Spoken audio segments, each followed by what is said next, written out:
अरे जान, अरे तू कमना बात पर मुंह फुलैले बाड़ू। अरे कोनो गलती भइल बा तो माफ कर द, लेकिन ऐसे जा मत।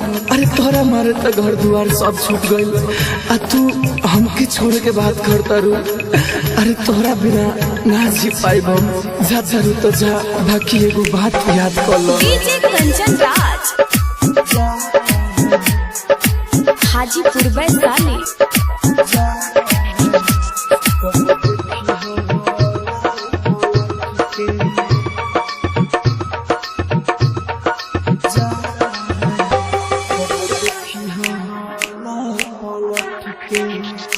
जन जा तारू तो जा, अब देखी हो ना लौट के।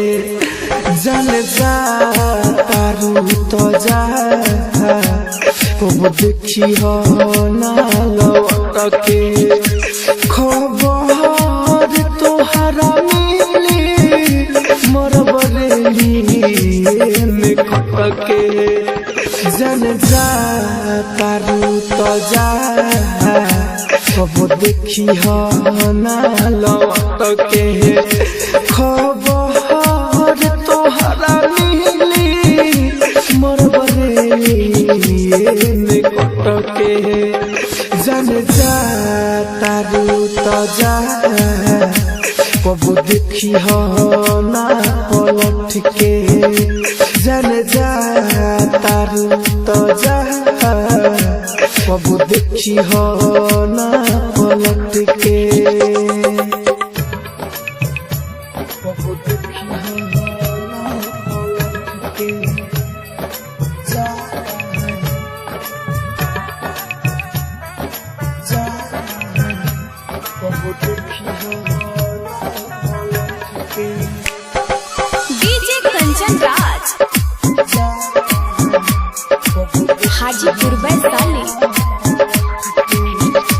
तू तो जीले बुझी लगी दूसरा के पटा के। हम बानी गरीब कुछ ना लगे बाटे।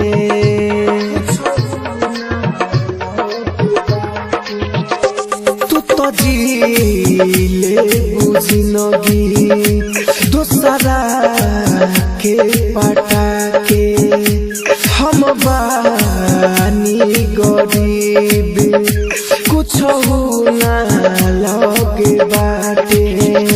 जितना रुले बानी उतना रोबुन हो। लोड अखिया से गिरी हजारा धुन हो। हम जोर कइलू दिलावा मनवा ने मोने भटके। जन जा तारू तो जा, कब देखी हो ना लौट के। जन जा तारू तो जा, कब देखी हो ना पलट के।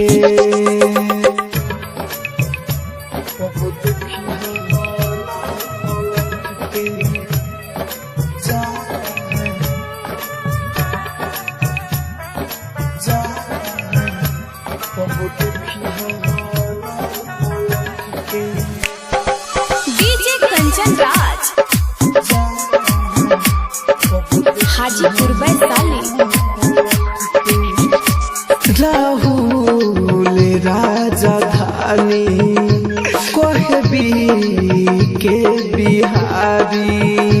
संत लाले आनंद से काहे बोला तू न बारू।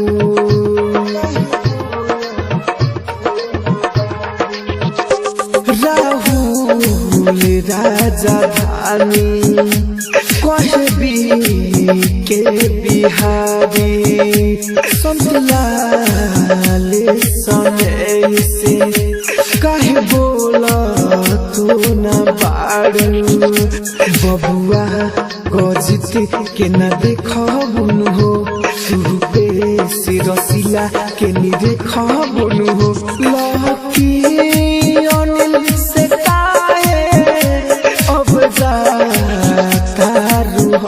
के जन जा तारू तो जा कबो देखी हो ना पलट के जन जा तारू तो जा कबो देखी हो ना पलट के। राजधानी डिजिटल रिकॉर्डिंग स्टूडियो बेलवा।